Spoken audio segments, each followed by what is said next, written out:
Hello, everybody, and welcome to this episode of Real Life Sex, where we aim to educate, heal, inspire, and delight the viewers and listeners on the multitude of ways we all have sovereignty to tap into our own needs, our own desires, and our own pleasures in life, and set up our relationships, romantic, sexual, and otherwise, to make us feel happy and fulfilled unapologetically. And we also aim to help people release judgment around the ways in which other people choose to structure their own personal lives.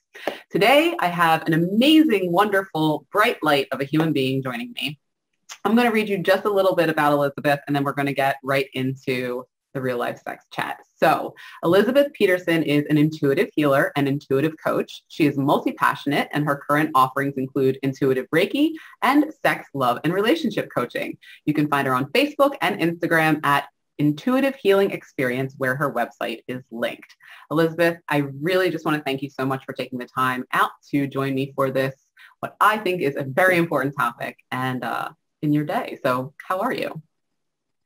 Hi. Thank you so much for inviting me on here. I'm doing really great, and I'm excited to have this chat today. Awesome. So so for the last interview that I did, I said that that woman, Ebony, who's an amazing human being, if you haven't watched that interview, I highly recommend that you go watch that one as well. Ebony and I were having our first chat ever together on that interview. We'd never had a one-on-one chat. Whereas with Elizabeth, that is a little bit different because Elizabeth is somebody that's very special to me because I have had the privilege of knowing her for, I think, probably about 6 years. And I think, correct me if I'm wrong, I started, like, you backed my Kickstarter for my first book, Unleash Your Inner Diabetes Dominator. And then we met in person. And then I got to be your diabetes coach. And we've worked together in many capacities over the years. And watching you blossom, that's really kind of the only way that I can describe what I have gotten to see you do in this life. And it has just been so beautiful and so special to have that ability to have played any role in that. And then also to see where you are now, because off camera, we were talking and I was saying when we met, she was super shy and kind of not exactly sure where she was going in life, where a lot of us get to that place in our lives. And now she's this like deeply embodied divine goddess who knows her worth, knows her value, and is out there living her life on her own terms. And I think what the question is, how did you do that? Because I think there are a lot of women out there, especially women and female identifying humans, that really want that deep sense of confidence and that deep sense of knowing who they are and feeling unapologetic about their sexuality. And was that a correct assessment that when I first met you, that's not where you were? Yeah, I would say that's definitely correct. My journey, I believe, when I think back, I call it my feminine journey. I think a lot of it started full force in December of 2017. But prior to that, I do attribute part of this journey to your space holding as well, because we've always touched on intuition consistently and mindset throughout all of the coachings and anything that I've learned from you, which has been super helpful. But I remember in December of 2017, Facebook ads for the win, the School of Womanly Arts came up and for this December experience. And I was like, ooh, that's exactly what I'm looking for. It was all about women's empowerment and getting back in touch with your body. And that's really where my journey began, because I met through that one weekend my Reiki teacher, where I got tapped into my intuition even more, like tenfold.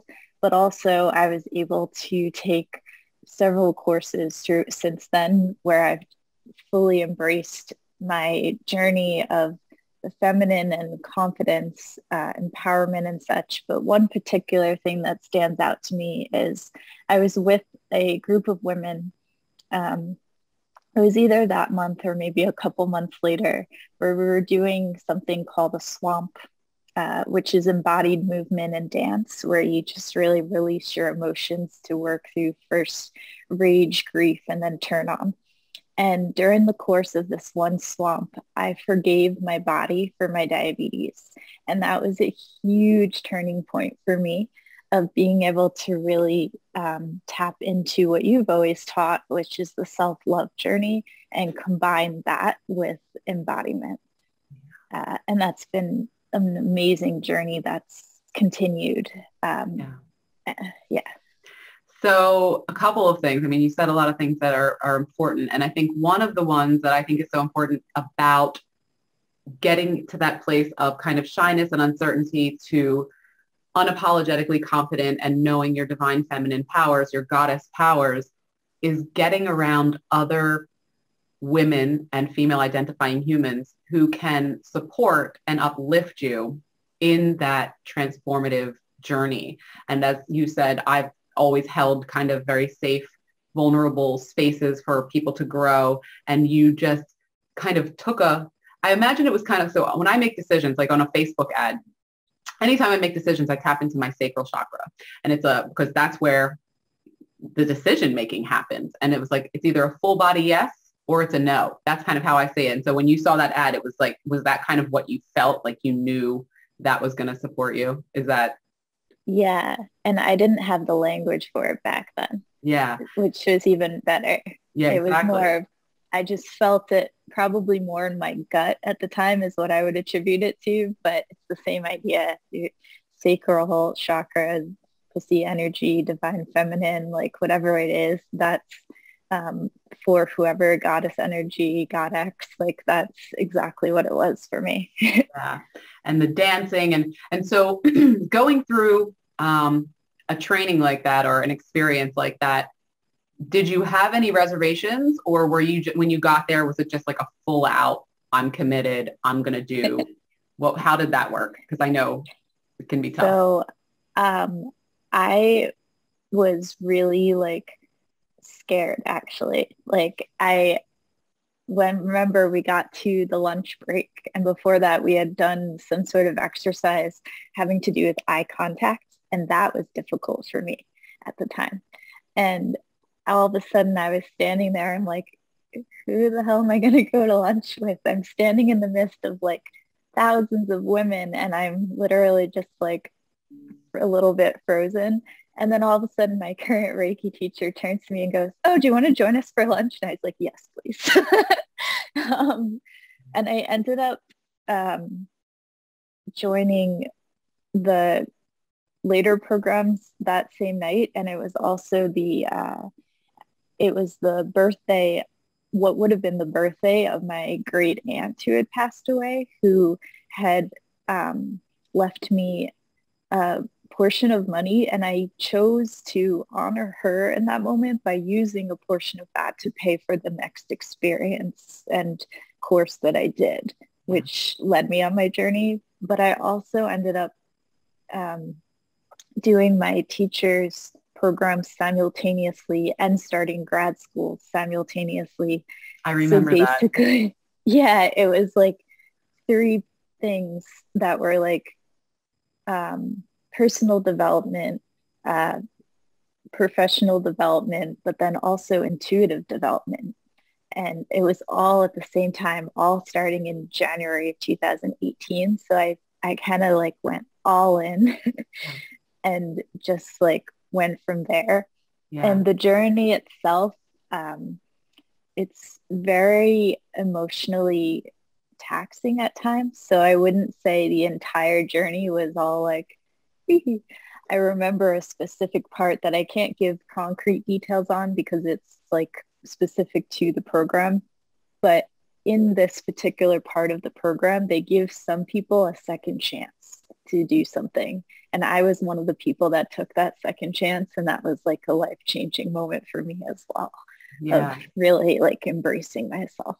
Yeah. And one thing that you said that really resonated with me, and I think this has to do with kind of the topic about real life and sex, and something that so many women, and from being a coach for 11 years and seeing so many people have this innate desire, like a very clear desire. They are expressing the desire that they know that there's a next level that they're desiring to get to. There's more expansion for themselves. And like you said, personal development, sexual development, professional development, all of these areas in our lives where we just have infinite room for expansion.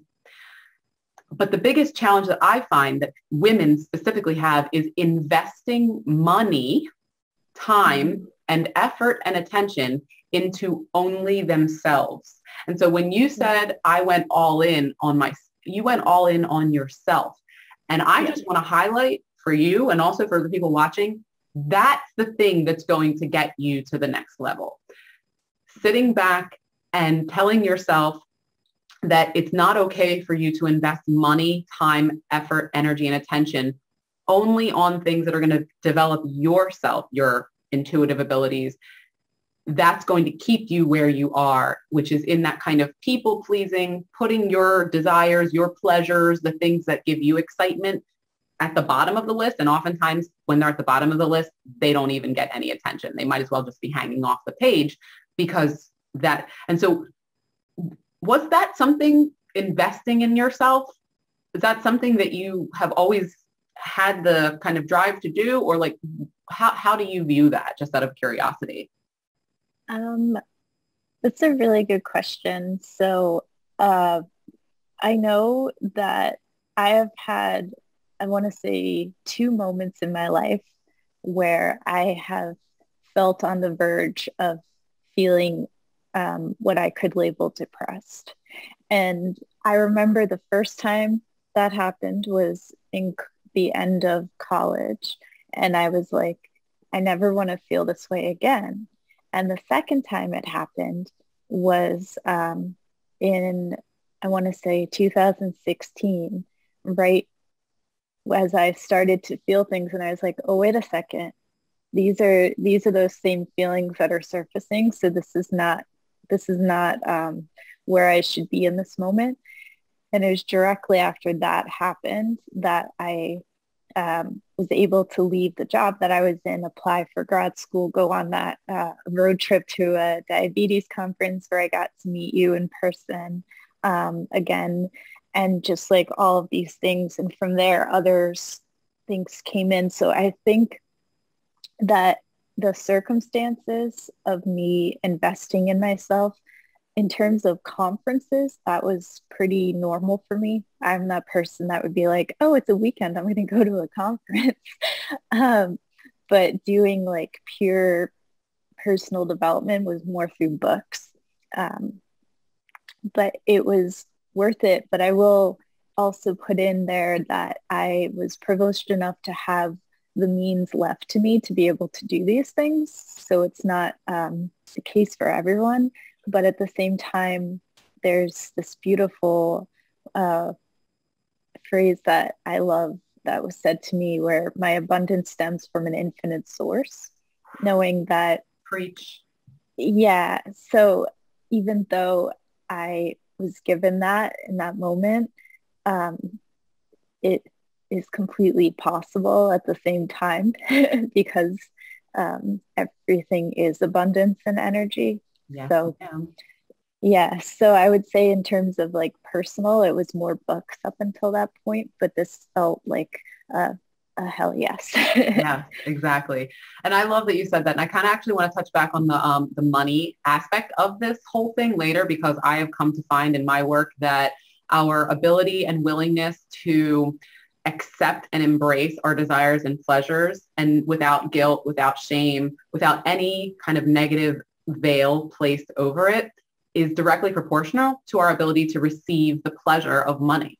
And I have found, like, through case studies and lots of human beings who I've had the privilege of coaching and seeing their progression through life, is that when they open up, it's like a door, an unlocking, that when you begin embracing that you are this amazing multi-dimensional human being that has all kinds of desires and your pleasures need to kind of be centered, right? And we're not just talking about just wild hedonism where everything else gets thrown to the wayside, although occasionally, I'm not saying that's wrong either. However, we need to keep mental health in this because some people have addictive tendencies. All that to be said is us women, generally speaking, we don't even often get to even envision a life like that, because, the thought of touching our bodies for sexuality is like, for so many people, it's like, they do it, we do it, right? But a lot of women will pretend like they don't do it or not speak out about it. And that's just like that's kind of like just like the foundational. I mean, that's just where things can jump off from, right?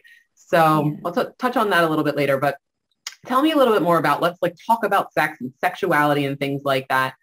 So what was your progression in that sense? Because I think when I met you, you had a boyfriend and all of these other things. So kind of just give a little, in like your own words, how you progressed in that sense, like from kind of being shy into now just being like pussy power. I'm a goddess. I can have sex magic and manifest anything I want, like, because it's a pretty stark difference. Yeah. So growing up, I was, I would say, more religious than spiritual. And so I was practicing chastity until I was in my 20s, I would say. And it was just a decision I made partly for myself because I also intuitively knew I wasn't ready to have sex. So when I was in college, I remember I had a boyfriend from back home, and I remember the first time I started masturbating, and I went home on the beach, and my mom and I would always go on the beach, and I'd always end up like crying and like talking, and we'd just like have these beach talks. And I remember such a turning point when she told me masturbation is not a sin. And for me, God, she told you that. Oh, thank you, Elizabeth's mom. Thank you. Exactly. And that was such a turning point for me. And that's what kind of began my sexual journey, because I knew like, this is okay. And that's also is like what began my journey of like investing in a vibrator and learning like, what do I like? I remember the first time having like a makeout session and feeling my boyfriend at the time got hard. It actually hurt because I was just so not used to like the feel of anything remotely hard on top of my pussy. And that was with clothing. And then just like kind of getting used to that sensation. That's like a really something that is important to note about like our own bodies, is like the comfort level and that journey. And then from there, I remember it never truly felt right with that person. And I refused to have sex. And that was your intuition just telling you, and you knew that. Exactly. Yeah. And I remember that became more of a platonic relationship. And it wasn't until I want to say 2024 maybe. I remember it was 2015 that my boyfriend, who I was in a really long-term, about 4.5 years relationship with, I decided one day that I wanted to have sex with him. And it was like a full body, like, yes, I'm ready. And so I made the decision to no longer practice chastity because I was like, nope, this is okay. This is right. And I don't regret that because I've never had a bad sexual experience, or I never had that like first time like bad experience. And I attribute that to the fact that I was full on ready and with someone who I knew cared about me and was able to hold that space. And I was with that person through the majority of my evolution sexually. And then when the time came, like we mutually broke up, but I was also felt like I was very liberated in that sense. And I've also had the I was able to experience also like making out with a woman in like a sense of a safe space as well, because it was someone who was in my community who happened to be straight but was a tantra teacher and was like, do you want me to be your first time trying that? And I was like, really like, I'm really nervous, but yes, actually, this is something I've been wanting to experience. So like all of those things evolved and happened. And I would say that the more I explored sexually and just like wanted to like learn more things about how I could pleasure myself, that's the more that I was able to open up sexually within my partnerships, which is a really beautiful thing. I also learned about myself that I've had maybe one night stand and I was like, this isn't completely for me. That could change in the future, but I was like, this didn't feel right. And I know I know now that it's because it also wasn't the right person, because I need to feel like safe and held in a container. And then I would say this tail end part of my journey also has been learning sex magic for sure with Layla Martin is the one who I learned it from. And I'm also now in her coaching certification for sex, love, and relationship coaching.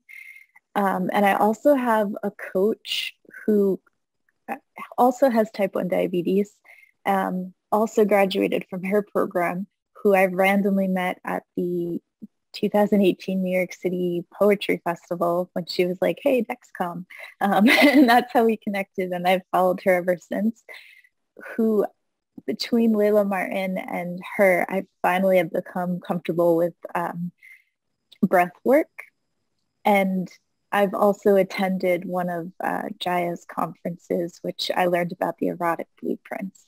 So all of that combined and having learned more about myself sexually, I've learned that the blueprint energetic, which is very much like the energy around, it all makes sense to me now because I'm like, I'm very attuned to the energy around me.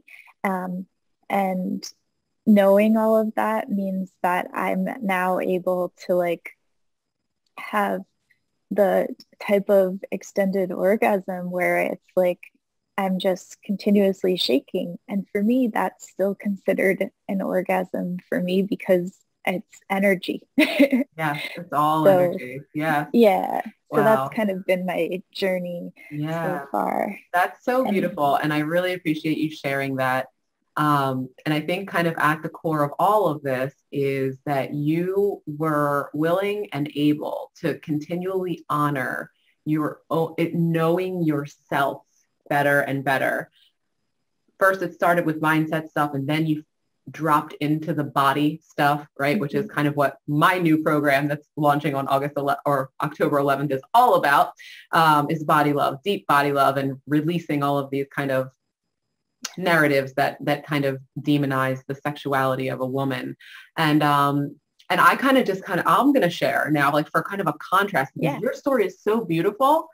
And I know there are a lot of people watching that would kind of say, well, that's amazing and lovely. And don't have an experience, anything like that. So whereas Elizabeth had this beautiful, chastity and even though she wasn't, where she is now, she had an intuitive knowing about what she felt and how she felt. Whereas I lost my virginity at 14 years old and I didn't have a bad experience either. I was with it's just funny to say boy, but he was a boy and I was a girl. Like we were 14 years old.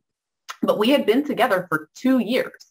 It wasn't just some random person. And again, no shade to anybody who does have sex with random people, because now that's kind of like where Elizabeth is like, one night stands aren't my thing. Whereas kind of that is my thing. And but it varies because that's what feels good to me. But, we did it smart. We were in my house and we used protection and it was amazing.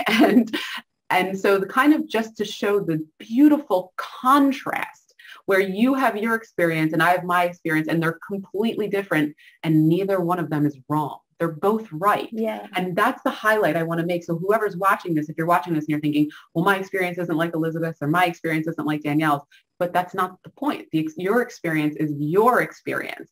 And for both of us, we've continued to be willing to be able to tap into our kind of divine sovereignty to be able to continue to change with the desires as our desires change, because obviously my desires at 14 are not my desires at 39, because obviously evolution. And I'm sure your desires back when you were in your early 20s or, just starting out are different than your desires now that you know so much more about yourself. And it's just so beautiful. And I didn't know all this about you, even though we've known each other. And I think it just makes me so happy. So thank you for sharing in such vulnerable detail, because it's beautiful.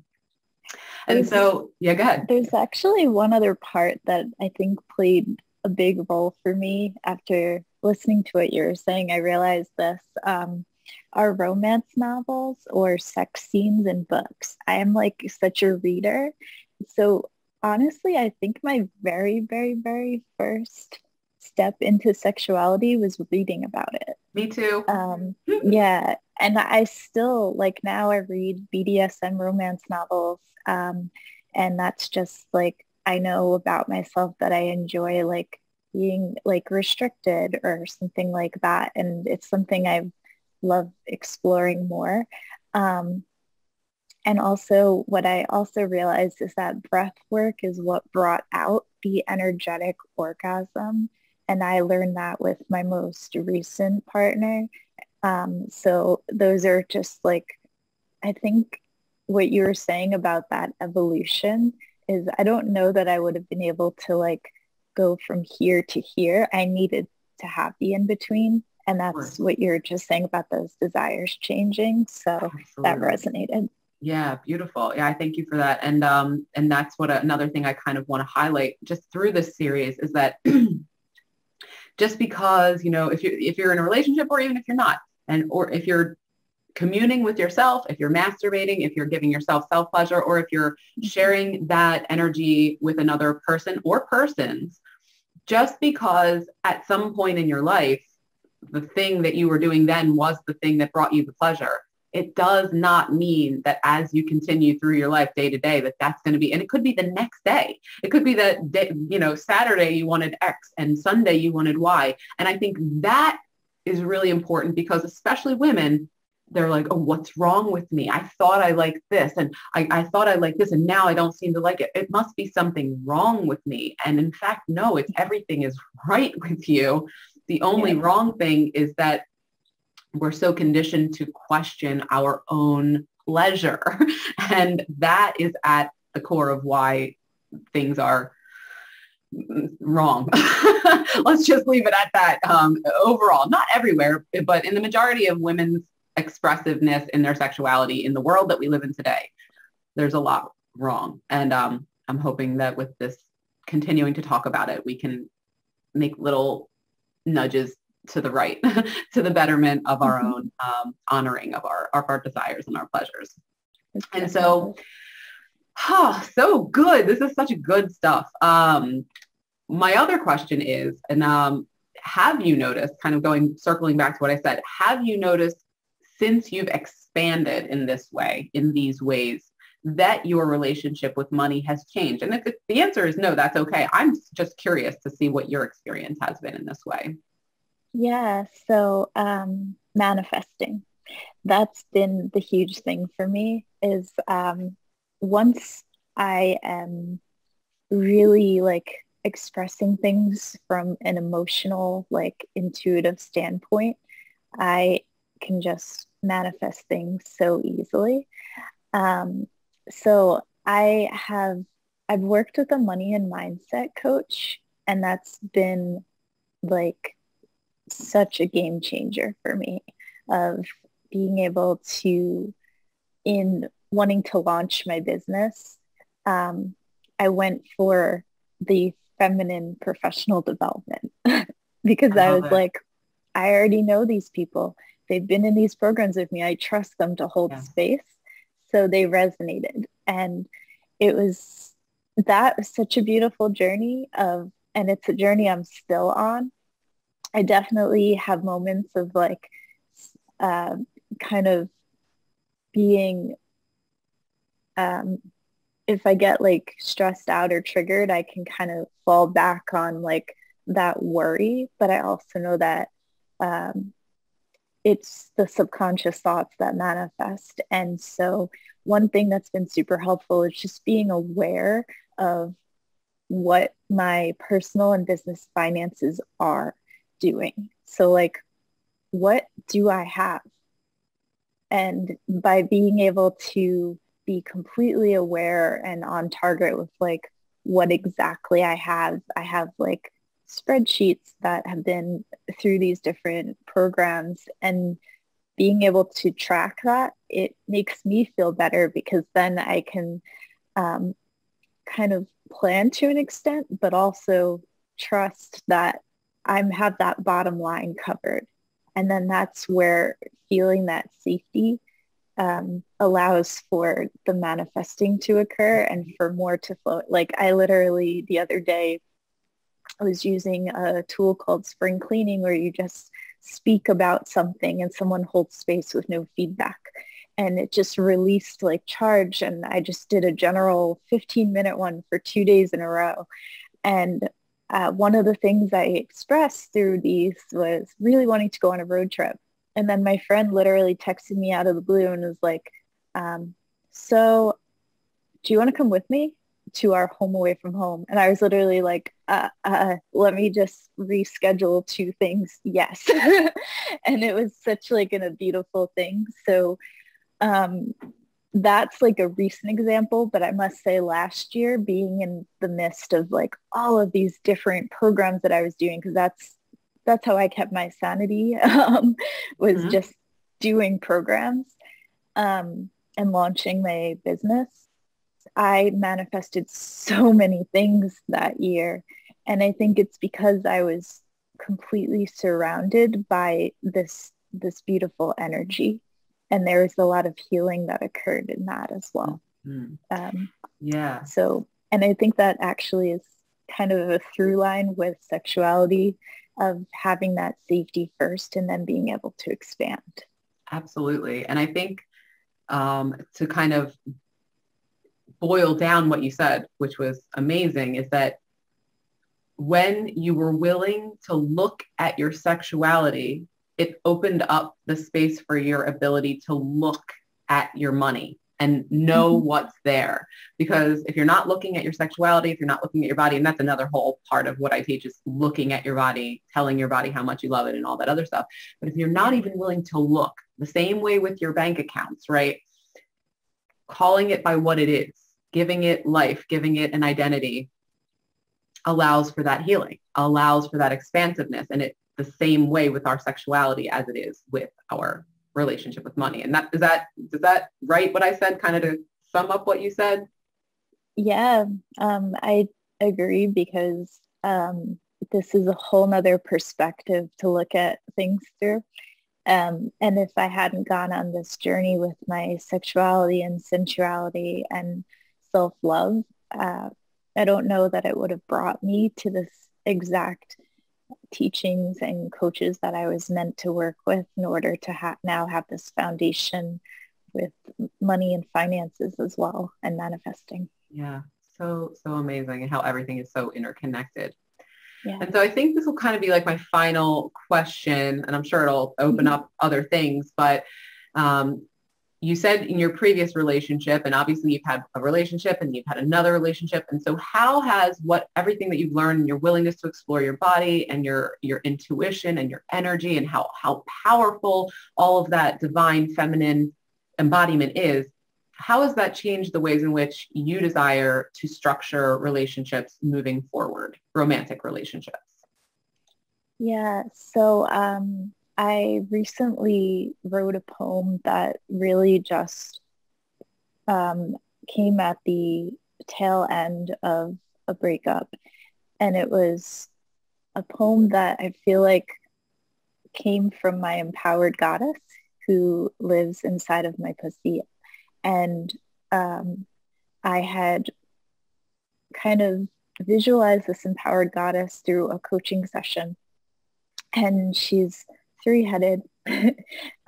She has like this sassy red energy. There's like a green, grounded, nurturing blue energy. And then there's also like a white, golden, icy calm. And it really, I feel like that kind of embodies like the different parts of me as well, because I certainly have all of those attributes. So I feel like she wrote this poem, and this poem ended up being my desire for my relationships and sexuality and everything moving forward. So that being said, I was able to learn what my desires are through channeling.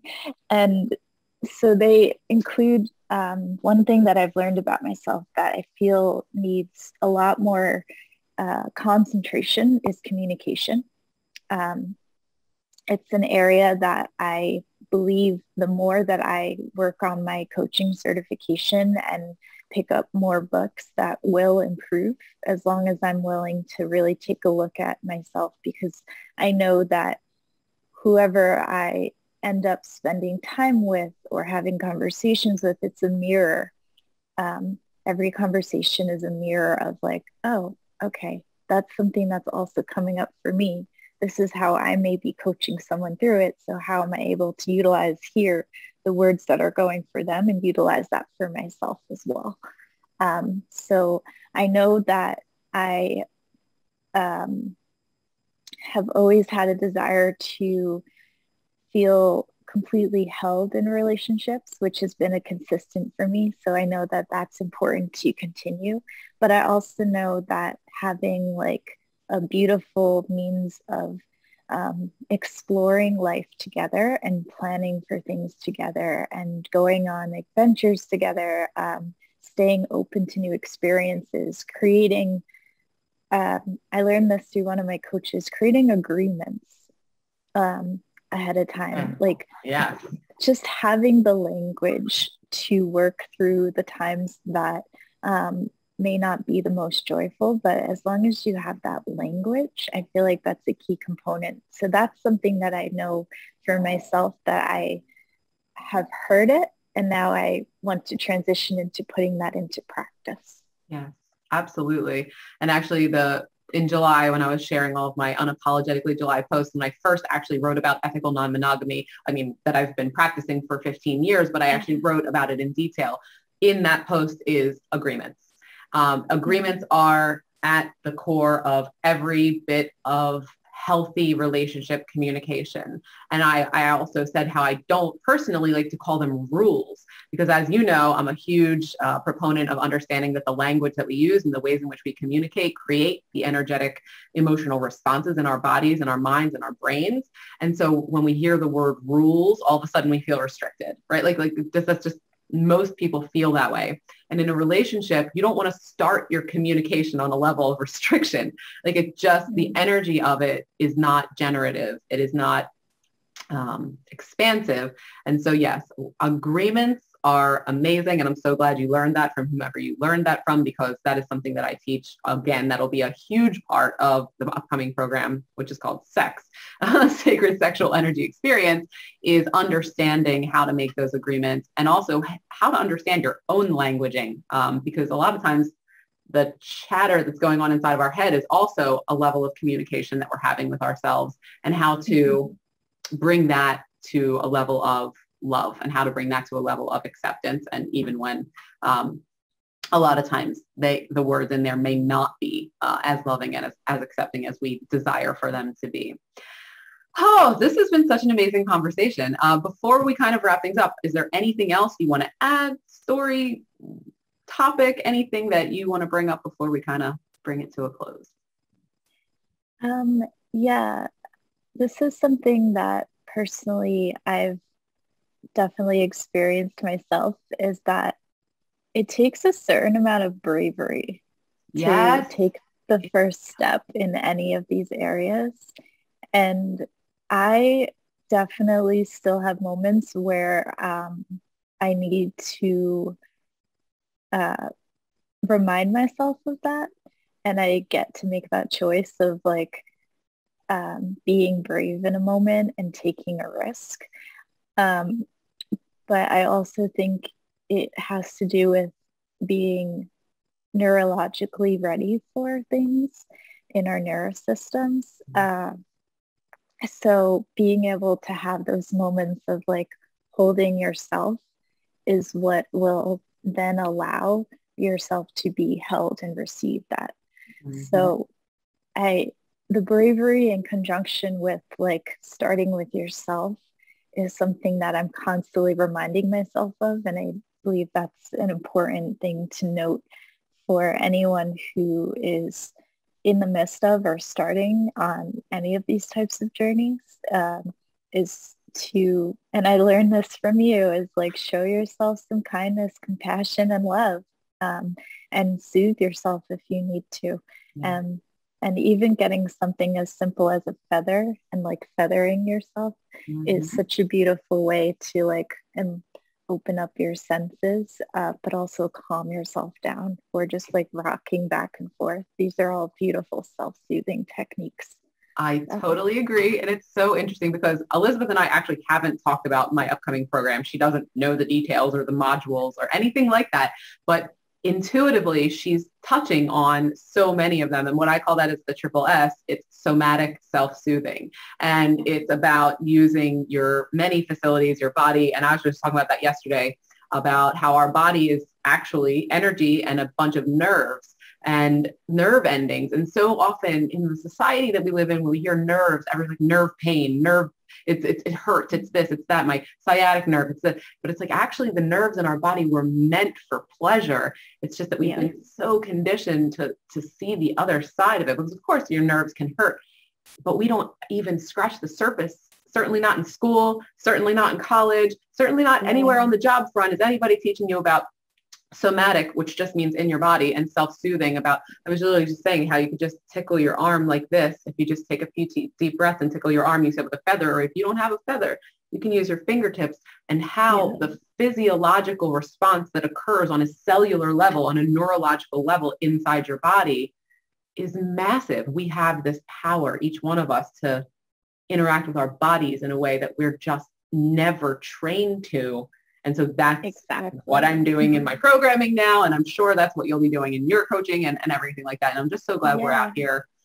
And you've evolved to this, two women living with type 1 diabetes, starting there and evolving into, sex and education and all that stuff. It's just I'm just so happy. Like I'm happy to see you doing it, and to get to be on this journey with you, even if it's not all the time, but we're always in each other's energetic fields for sure. So definitely. Thank you. I mean, just thank you so much for coming on here. And for everyone else out there that's watching, I hope you got some lessons, maybe your spark for self-exploration has been fired up, and maybe you'll go do some somatic self-soothing or whatever that looks like for you. And just releasing the restrictive hold on honoring your pleasure and giving voice to your desires, because there's nothing wrong with them. In fact, there's everything right with them. So thank you so much for watching Real Life Sex, and